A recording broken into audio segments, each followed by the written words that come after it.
Assalamualaikum warahmatullahi wabarakatuh. Hamdan wa syukranillah la haula wala quwwata illa billah. Salatan wa salaman ala Rasulillah Sayyidina Muhammadin ibni Abdillah wa ala alihi wa ashabihi wa man tabi'ahu ila yaumil qiyamah. Amma ba'd.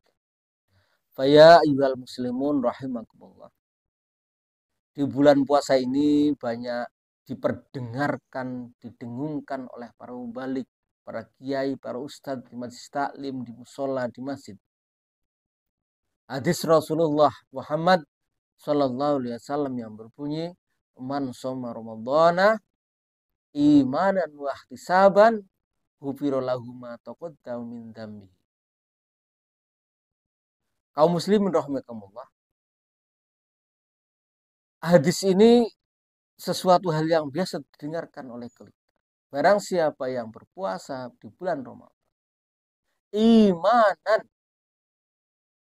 karena percaya, karena iman pada Allah Subhanahu wa taala, wahtisaban, dan karena mengharap pahala dari Allah taala, ghufira lahu, maka akan diampuni dosa-dosa taqaddama yang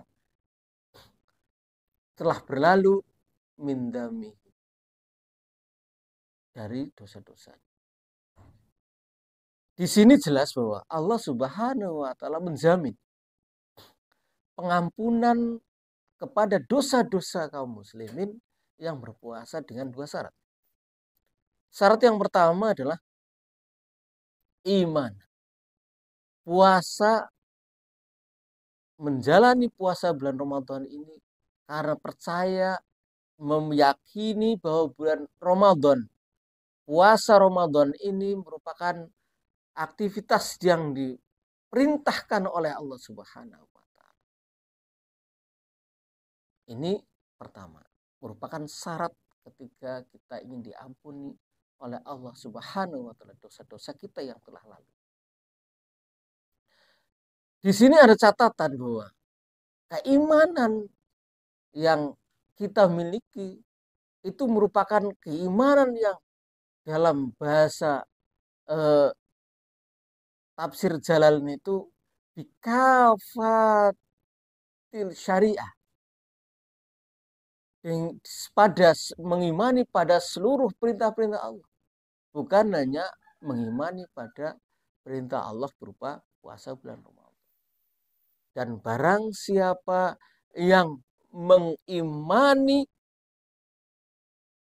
ayat Allah sebagian dan mengingkari atau tidak mengimani ayat Allah yang sebagian yang lainnya, maka dia khizyun fid dunya wal akhirah. Dia akan mendapatkan kehinaan di dalam dunia dan akhirat. Dan di dalam akhirat Allah menyediakan kepada dia tempat yang luar biasa dahsyatnya, menakutkannya, yaitu api neraka.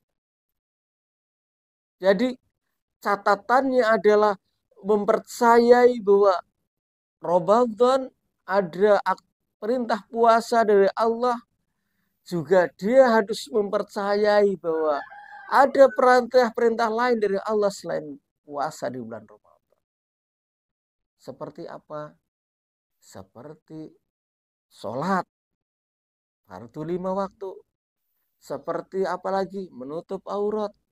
Seperti apa lagi? Seperti jihad. Seperti zakat. Dan lain sebagainya. Yang merupakan perintah-perintah Allah Subhanahu wa ta'ala. Yang kedua, syarat untuk mendapatkan ampunan dari Allah Subhanahu wa ta'ala adalah ihtisaban, yaitu pengharapan pahalanya itu hanya kepada Allah Subhanahu wa ta'ala. Bukan bahwa kita berpuasa itu karena ada unsur lain. Contoh, sesuatu yang biasa di tengah-tengah masyarakat, karena puasa itu merupakan sebuah aktivitas yang dilakukan oleh seluruh masyarakat pada saat itu, pada lingkup itu. Ketika kita tidak berpuasa, ini suatu aib. Atau kemudian karena dipaksa orang lain, contoh orang tua, contoh suami, contoh istri, contoh mertua atau yang lain. Kaum muslimin rahimakumullah, maka pengampunan dari Allah Subhanahu wa taala akan kita raih ketika kita pertama mengimani bahwa puasa itu merupakan perintah dari Allah. Mengimani bahwa sholat fardu 5 waktu merupakan perintah dari Allah. Mengimani bahwa menutup aurat adalah perintah dari Allah. Mengimani bahwa meninggalkan riba adalah perintah dari Allah. Mengimani memotong tangan pencuri adalah perintah dari Allah. Mengimani merajam para pezina yang sudah menikah, pernah menikah, itu juga perintah dari Allah. Mengimani menjilid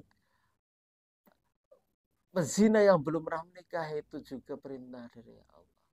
Semuanya diperintah merupakan perintah dari Allah yang harus kita percayai.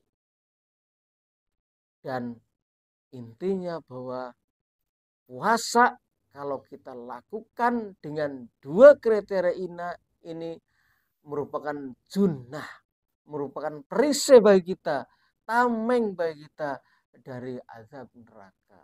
Seperti yang disampaikan oleh Rasulullah Muhammad SAW di hadis lain, as-saumu junnatum min azabil qabri. Puasa merupakan tameng dari azab kubur. Demikian kaum muslimin rahimakumullah. Ihdinas siratal mustaqim. Wassalamualaikum warahmatullahi wabarakatuh.